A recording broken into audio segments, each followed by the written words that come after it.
Hi, recording. Welcome to part 2 of reading Homestuck. Because that's what we're doing. We're reading Homestuck. So, go to full screen. Bonk.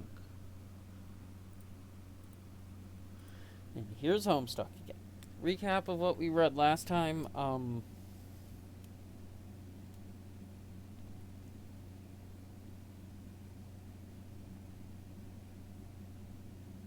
Yeah, that's just a good question. I don't remember. So, oh yeah, right. We had the bathtub through the wall. So, let us continue.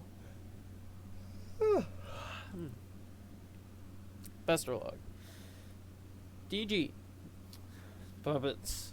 Awesome. That's really all there is to say on the matter. Anyway, change mood to rancorous. Oh, jeez. This is the Hulk Hogan voice. John, I'm about to throw a bathtub through your wall. Watch out. Yeah, a little late. A little late on that, Rose. Wow, that was so totally unnecessary. I made a shortcut upstairs. I thought it'd be a good idea to get up there and try the cards as soon as possible. Also, you weren't being terribly responsive. You mean these stairs? Man, look at these shitty stairs. They're so narrow. Am I supposed to climb those? They're perfectly navigable. I'm saving on grist for now. If you keep slaying foes, collecting grist, expanding the cash limit, we may not need to be so economical with our resources in the future. Found. Huh. So why didn't you just build a way up through that hole in my dad's room? Have you ever been in there? No? Exactly. Huh? I'd rather not get sidetracked. More interested in further exploring the mechanics of the game than watching you discover what sort of outlandish harlequin decor your father keeps in his room. Oh, come on. What's the big deal? I'll just climb up and I'll go right on through. Also, hi, recursive welcome. Hat. Ye. Will you? Yeah, why not? Are you saying you've never wondered what it's like in there, or why it's been kept a secret from you? Well, I mean, yeah. Then trust me, you won't be going right on through. Wait, are you saying there's something, like, troubling in there? I don't know. What do you mean? What do you see in there? I can't see in there. Oh. I don't have a very good feeling about it. Whatever. I think I can handle a few more stupid clown paintings. Rose, move the punch cards to John's room. That's it. It's not even animated, just Okay. Oh. Okay. Rose, drag some Cruxite dolls up to John's room. John, collect grist and examine the safe. You swoop up the bountiful supply of grist generated by your co-player's recent exploits. From now on, it'll probably go without saying that you'll nab any grist lying around without making a big fuss over it. You check out the busted safe, which has made a noble sacrifice in battle. Some of your father's odds and ends have spilled out, including some old newspaper clippings and 2 rather hefty tomes. It's a fair bet that these books comprise at least half the weight of the safe. John, examine the family tome of humor. It's another copy of Colonel Sassacre's daunting text of magical frivolity and practical jibbery. This one looks really old, perhaps the original printing. Could it be the same one involved with your grandmother's unfortunate accident on that fateful day? Dad would never speak a word about it, but maybe Nana wouldn't be so tight-lipped. You give it a cursory perusal. It seems to be similar to your reprinting, listing all the japes and chicanery that you have come to know and love. You Capologic think you may give it a closer look later. John, examine the contents of the safe. John is examining the contents of the safe.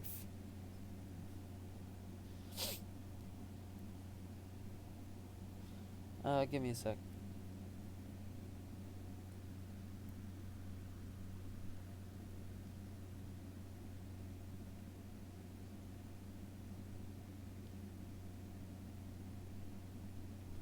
Okay, anyway. So, wow, that's a really large book. Fatherly Gent's Shaving Almanac. Dun, dun, dun. Oh, wow, 5 viewers. Hi, welcome. You take a look at the other book. You're sure Dad thought this was a scintillating read, but it looks pretty boring to you. Maybe you'll crack into it someday when you're old enough to shave. Everything this... Right, they're like 13. Everything is safe as previous... Obviously important to your father. You wonder why he kept it locked away from you. Some things about him you'll never understand. Oh, it should be like a birthday gift or something. It seems he's been collecting scraps from the news over the years. These articles go back decades. Space rocks knock local burbs block off. Shortly after 4 a.m., downpour meteors in residential neighborhood kids yet not inspire recent rocky cosmological phenomena. The incident inside property damage, lost life was downplayed authorities and not that big of a deal. Oh. So his dad's known for a while about these meteors. Jeez. Funky Homestuck time. It really is. John, look at the piece of paper taped to the wall. Son, if you're reading this, it means you are now strong enough to lift the safe. You are now a man. As such, you are entitled to what is inside. I know you take this responsibility seriously. I'm so proud of you. John, turn the card over.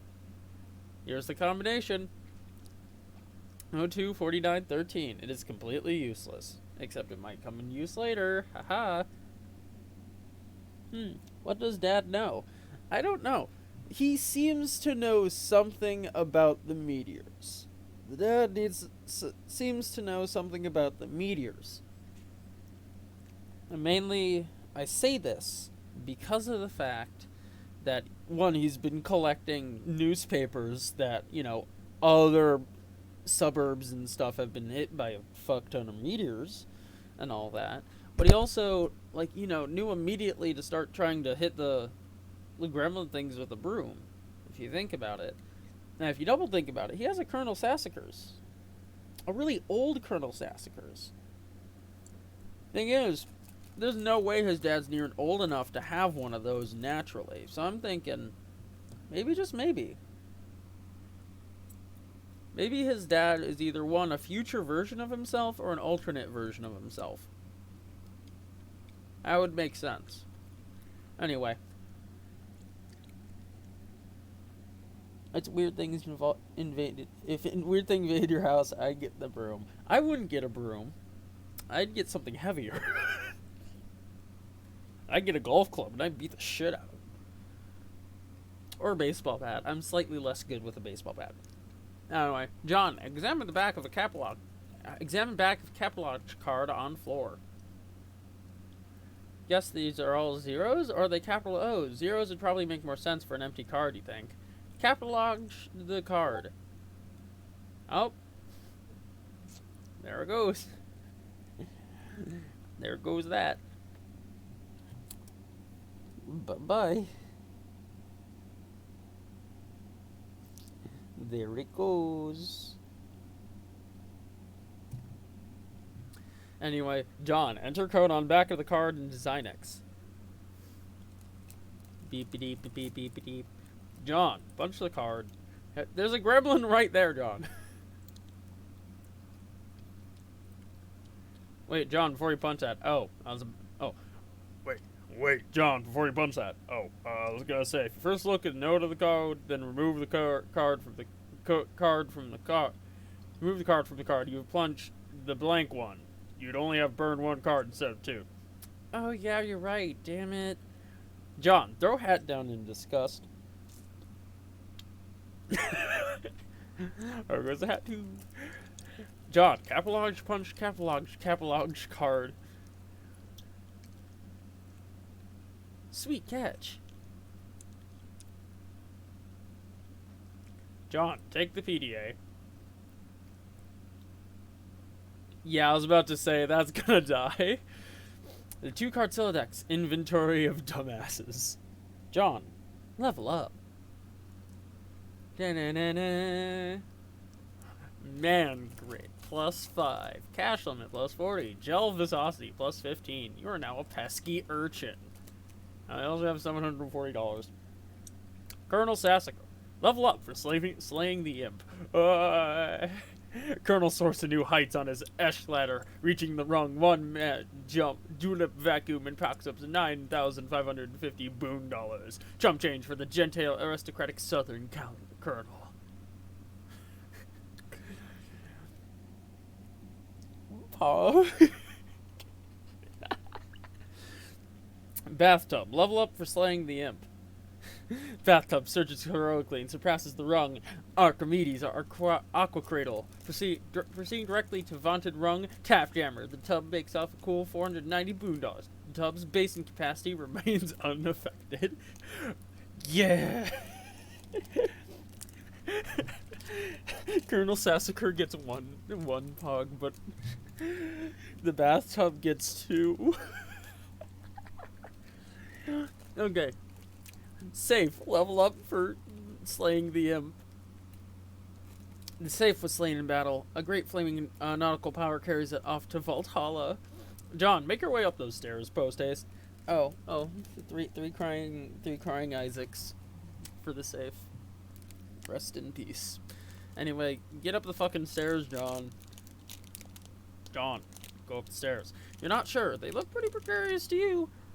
But you've also been assured the stairs are perfectly navigatable, so... Lad scramble.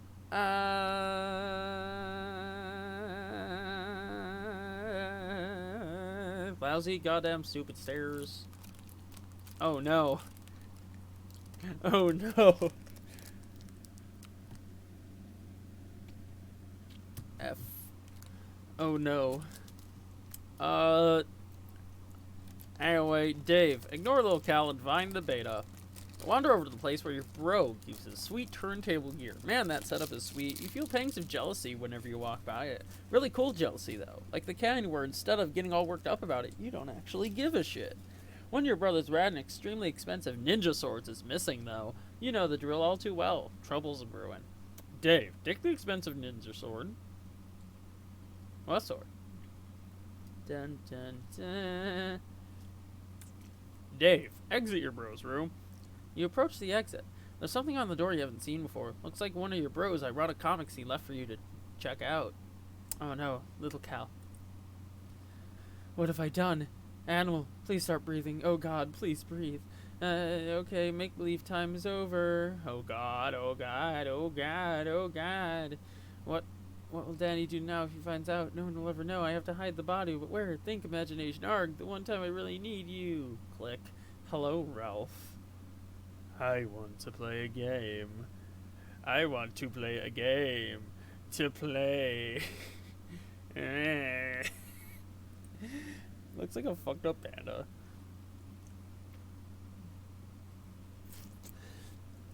Rip, of course. Some of the stuff you know he's just leaving around to get under your skin. This is obviously another ploy in his relentless siege of one-upmanship to get your goat. The same goat you've been meaning to bleat like unironically, but that will still have to wait for a more appropriate time.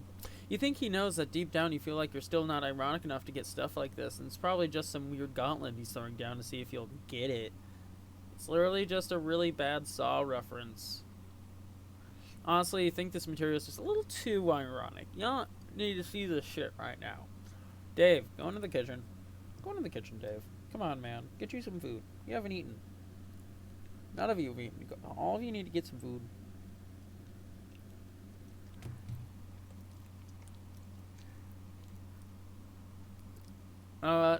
There's no sign of bro in here either. There's a lot of giant fucking swords, though. Well, I mean, aside from the absurd quantity of awesome dangerous stuff he leaves lying around. Like, let's see, a puppet, the super dangerous things, like, jigsaw memorabilia, a blender, throwing knives, nunchucks, wire,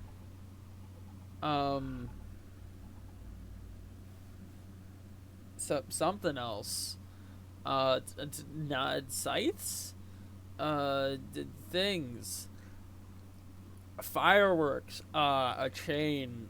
Throwing knife. A puppet on a skateboard. I think that one's the most dangerous.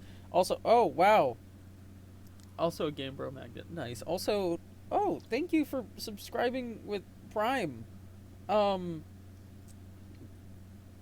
keep forgetting that's a thing.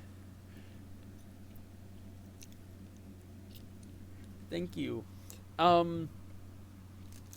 Geez, that's right. I have something I can subscribe to with Prime. I'm gonna have to figure that one out.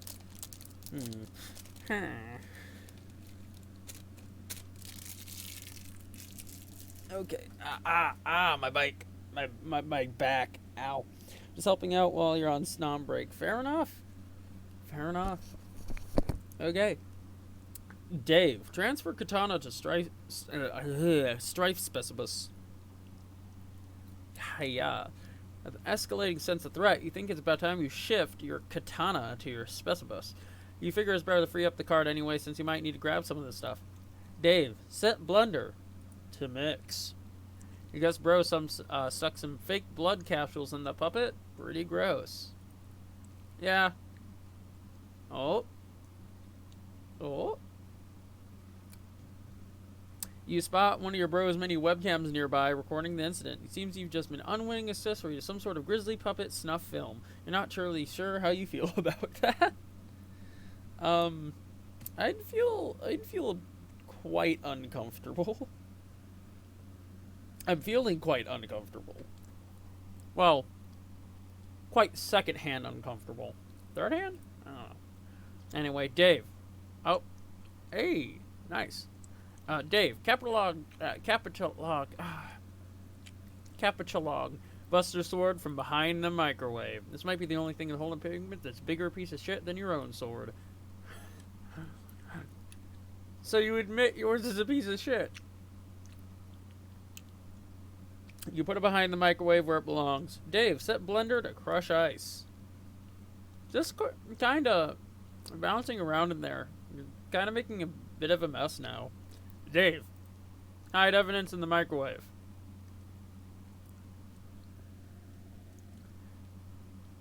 See, like, his hobbies are cool and all, but I guess he's got to put his shit somewhere, but what if you just want to heat up a burrito or something? This kitchen is pretty much useless. Yeah, there's so much puppet butts in that microwave. Dear God. Dave, grab the fireworks. Oh God, 100 bits. Thank you. I mean, if you want to have a better use of using bits, go to the soundboard under my stream and annoy me with sounds. I have a lot that are priced at 100 bits or less. I also have a free quack sound, so please use that. I want to hear quacks. But also, thank you very much. You capitalogued all the fireworks the sink has to offer. That's a lot of fireworks. You just knew these were gonna come in handy. Why would they be in the sink if they weren't? Looks like one of them is still stuck in the garbage disposal. Dave, capitalogue the shurikens. Grab the shurikens and hey, careful where you're putting stuff, especially if you're looking to turn your Sildex into a powder keg full of sharp things. You put the box of fireworks back into card 5 and prepare to start over. Or card 3, apparently. That settles it, you guess. Yeah, it's no longer fireworks. It's a box of fireworks. Dave, take the nunchucks. Or, sorry, nunchaku. You take the nunchaku and once again grabbing without thinking ahead.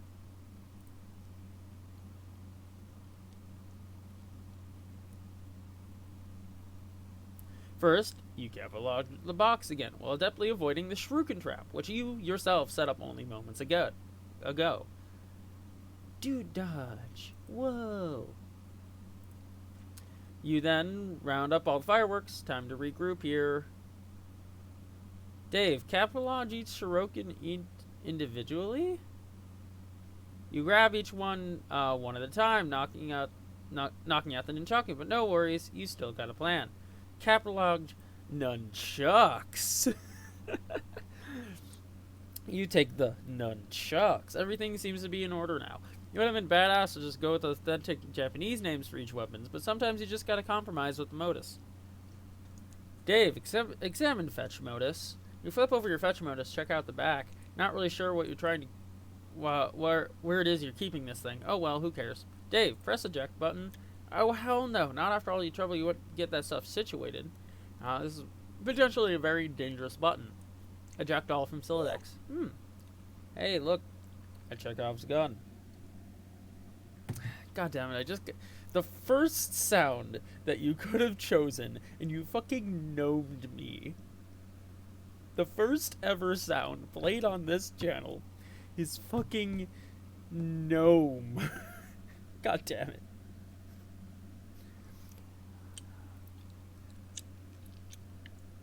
Anyway, Dave, change to Scrabble points hash modus. Change your hash function will eject Siladex. Are you sure? First, you program your modus with Scrabble points hash function, adding it to the list. Because, you know, A is 1, B is 3, yada yada yada, blah blah blah. And this might be a cool function to use, but it looks like you'll have to empty your Siladex to select it. You're not just going to do that. You're not going to do that. You're just not going to do that yet. No way. Dave, check the box. Detect collisions. Okay. Oh, time to get back to your stream. See ya. See ya. Good luck. But also, please, somebody send a quack. I want to know what it sounds like. Anyway, Dave, take the skateboard. And just, what is this guy so happy about? Why is he looking up? What does he look? Thanks for the duck. Thank you. Thank you, Nick. And just what is this guy so happy about? Why is he looking up there? You think if you see one more soft bulbous bottom being, like, kind of just jutting out and beauty and whatever, you're going to fly off the handle. Cut off its nose. Fuck yeah. You take the skateboard. Actually, no, you don't. Collision's been detected. You take the wheeled ride. Man, your inventory's nomenclature is getting lamer by the minute. Dave, catalogs the unplugged power cord. You take the power cord. Wait, no, not gonna work. Dave, think of a new word for power cord. You take the battery pack. Damn it. You take the battery pack using the Y as a consonant. Your Siladex reluctantly accepts. It's a technique notoriously employed by hash map noobs, but you just don't care about it now. Besides, it's not like you need your bros around to see. Huh. Oh no. It's him. The bro. Dave. Search for some mad snacks, yo. Also, yeah, I'd get that if Dave just teleported behind me. Cal teleported behind me. I'd be afraid if you also, Dave, teleported behind me, to be honest. Oh, it's just little Cal again. You can never stay mad at him. Anyways, you've got to get this rude hunger. I'm trying to pour water. Jesus. You figure out. Okay, you gotta get this way rude hunger under control. You'll figure out you ought-to-scope the fridge for some grub. This hunger is so ill-mannered it'd make a room full of snooty dowgers commit mass suicide. Jesus. Dave, open refrigerator. Da-da-da-da. Oh God, more shitty swords. Of course you knew these were in there. You're not even sure why you looked. If you want to keep any food or beverages in this apartment, you pretty much have no choice but to hide stuff away in your closet. Dave, take the swords. Hello, that you take the entire jumble of unbelievably shitty swords and brace yourself for. Looks like that actually works. Actually, it fits into two. You catalog the jumble of unbelievable shitty swords. Dave, use ice maker. It's still hot around here. You dispense several cherry bombs. Who's that looking at you in the reflection? Where'd the little dude scamper off to this time? Top of the fridge. Dave catalogs the cherry bombs. You go for the cherry bombs unsuccessfully. After mulling over a bit, you take the red spherical salutes. Dave, take the blender. Blender is pretty simple, and you can already tell it's not going to work. Instead, you take the whirling blade pitcher. That's actually that's really a much better name for it anyway, you think. Dave, activate the garbage disposal. Oh.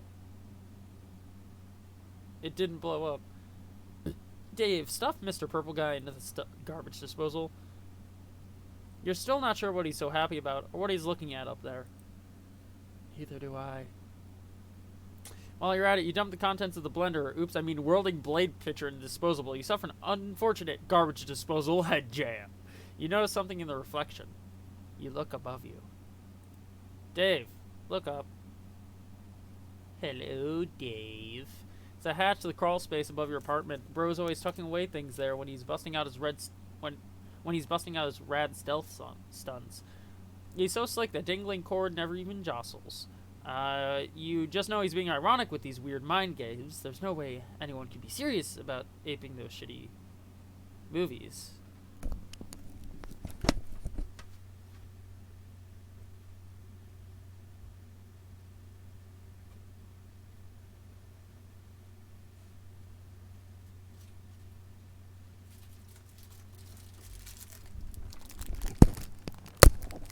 Oh, fuck.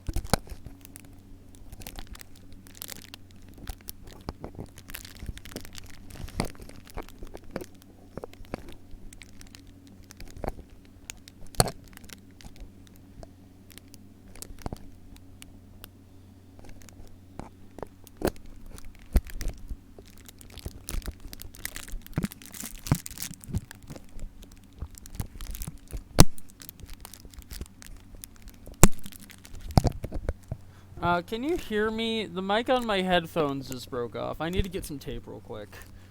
I should have some in here. There's my tape dispenser. Here, I need to tape my mic back to my headphones real quick.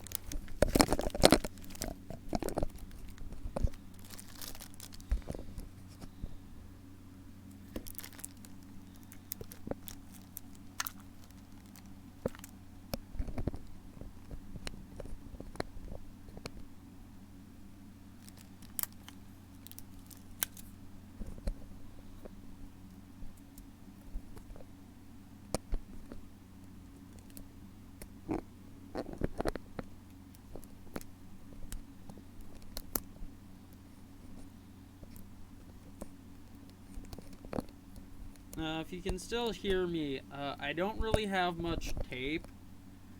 I'm using Scotch tape right now because that's what's on hand and closest. I might redo this with duct tape in the future, considering... Ow, fuck. Stab myself with a sharp bit. The Scotch tape dispenser. That hurt. That hurt a lot.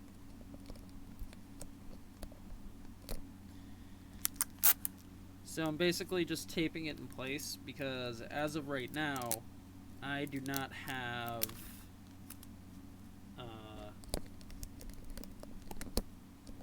one, better tape, or two, alternate headphones that are not bad.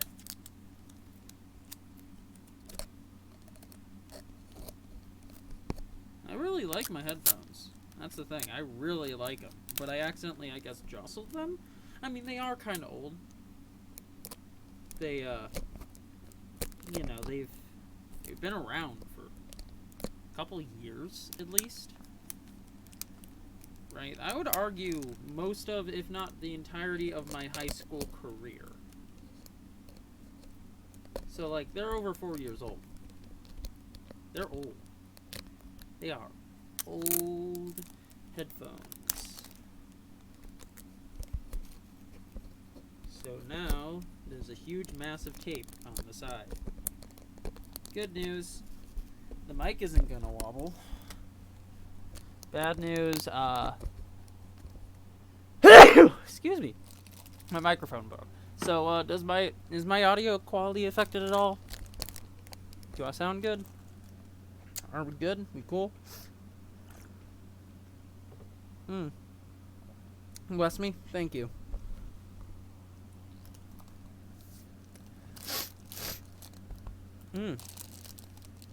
I sound good? Okay, sweet. Dave, use the turntables and cinder blocks to make a fort. Hell yeah. It's a pretty sweet fort you just made, and you're pretty sure your brother would agree. Under different circumstances, we might be high-fiving over it right now. Rather than get inside and take her for a spin. You just really need to use it to get up to that hatch. Dave, yank the cord. Yank. It's time for you to face your destiny. No going back now. Hello, Dave. Oh, God. No. Not the Muppet Butts.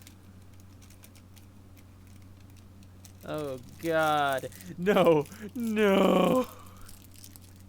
Oh God. Dave is fucking dead. Dave has died. This sploosh. Yeah, there's pretty much no way there wasn't gonna be a bunch of puppets in there.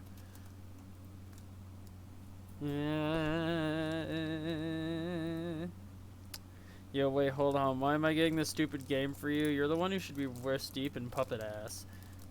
What is the specific problem? Problems, I'm up to my goddamn neck in fucking puppet dong. You know, like the mannequin dick. Except, You know you like the mannequin dick. Accept it.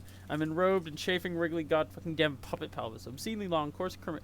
Oh, wait, no, we read this one in the previous read through. I remember. So we good.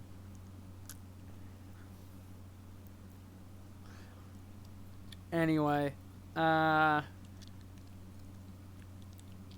Dave, read the note on the hatch. Bro, roof now, bring cow. We're doing it, man. We're making this happen. Dave, burst out of the puppet hole like the one. Dave, be the other guy. You're now the other guy. Now that's a transition. John, take towels and sheets from bed and make it 10. This is so much fun. Huge waste of time, yes, but so much fun. Yeah. John. Oh. Oh, tosses the dresser and the blanket out the window. Jesus, Rose. John, carve totem out of the punched pogo card. Put the punched pogo card containing the pogo right in the slot and carve a totem from one of the Cruxite dowels. John, repeat the process with the other dowels. Use the card containing the code for the hammer, as well as the one with the random code you punched over the shaving cream card for the hell of it. Carve the respective totems for the cards. John, do the same thing with the capitalogs card. You make a totem for the capitalogs card. Pretty bare bones looking totem if you ask you. Rose, collect the totems. Oh, 100 oh, thank you. Hi, welcome. Also, just let you know, before you spend bits, remember, there is a soundboard. So you can, if you're gonna spend bits, you can also note, annoy me with sounds as you spend bits. That's why I set it up. So please do so. Also, thank you. Anyway, you make a totem for the capitalogs card. Pretty bare bones looking totem, if you ask you. I already said that. Rose, collect the totems. Do do do. You store the totems in your Athenium. Rose, produce capitalogs card. Da da da da.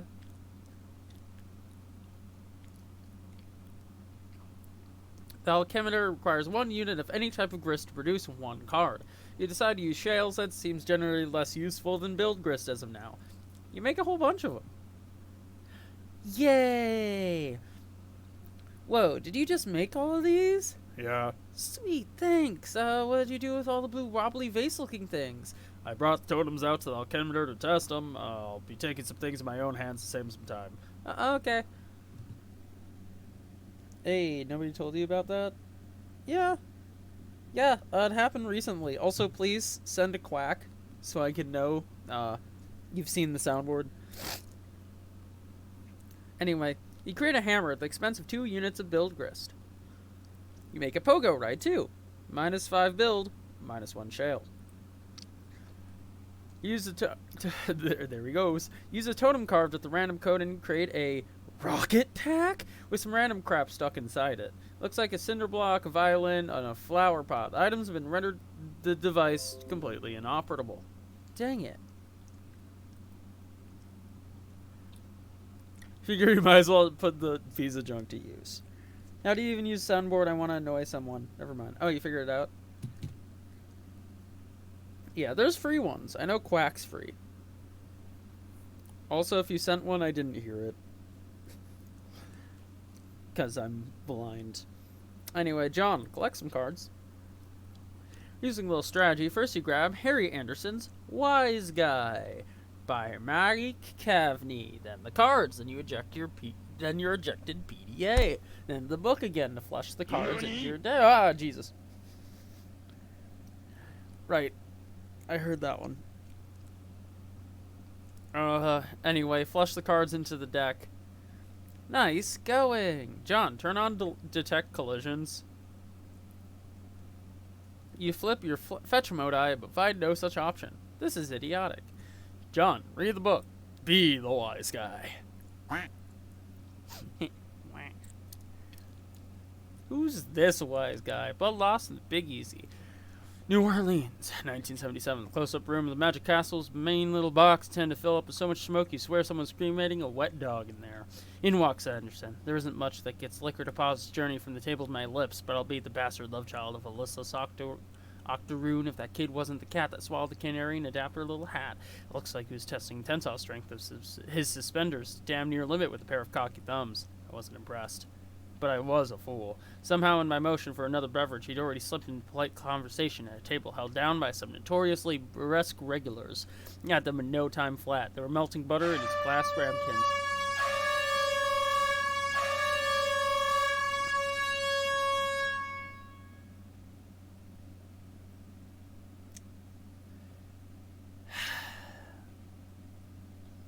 I should have expected this. Anyway, he had them in no time flat. They were melting butter in his glass ramekins. Whatever tidy yarn he spun to won him over, I didn't catch a word of it. One of them laughed. I was angry. Envious? Maybe a little. Yeah, you bet I was. Anderson was one of those little finger choppers that Mick Hayes used to sell. The kind where the blade could be removed and clearly shown as a very convincing little guillotine that did not look like a novelty store toy. Harry would get a guy to examine the chopper and then cut a cigarette in half. Then he held the guy's hand up and told him the silly story. The story, of course, was artifice. Distraction for the guy in the audience while he worked his stuff with the chopper. Or it would become that, once his famous chopper trick was performed, vaulting him into fame, fortune, and the crowning position in the television judiciary. With what became his signature aplomb, Anderson was in a moment of a frostbent pocket gauze, profuse apology, and redoubling determination. It's really amazing how hard it is to find a bloody sausage-sized piece of a guy on the floor of a room that dark and smoky. Impossible. I think we all proved. It's just impossible as blind Willie Buttermilk Stubbs was going to find it work his trumpet tomorrow night without his twiddling fingers. Oh, wow. You just took out a mini guillotine and decided, time to chop up some fingers. Also, you're out of bits. Rip. Also, I think I spaced out.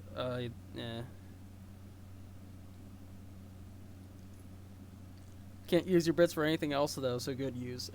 Thanks. You never really stunned what Cavney's relation to Anderson was, or why he wrote this book about him. His ambivalent attitude towards your favorite magician in these anecdotes always struck you as a little weird, and to be honest, you tend not to read much of the text in the book. You mostly like to look at the diagram for all the cool tricks. An ace in the hole, aka the hole trick. That's evil. That's very evil. It's still going. Why is there so much knocking? Oh yeah, that's right. The old hole in the ace trick. Dang it. Interesting enough, pertaining to punching holes in cards and making them disappear and stuff. Your hands were never really strong enough to make this one work all that well either. Actually, this gives you an idea.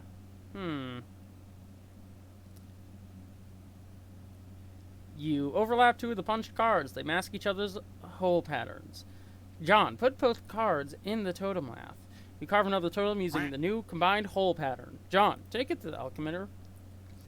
Man, it looks like Rose made a billion hammers for some reason. Get all this shit out of the way. You're about to make something sweet. Ugh. Quack. Yeah. Also, just doom music plays as you go through the hammers. Da-da-da-da. Yo, shit! You practice. You got the pogo hammer. That's actually cool. John, practice with a new weapon.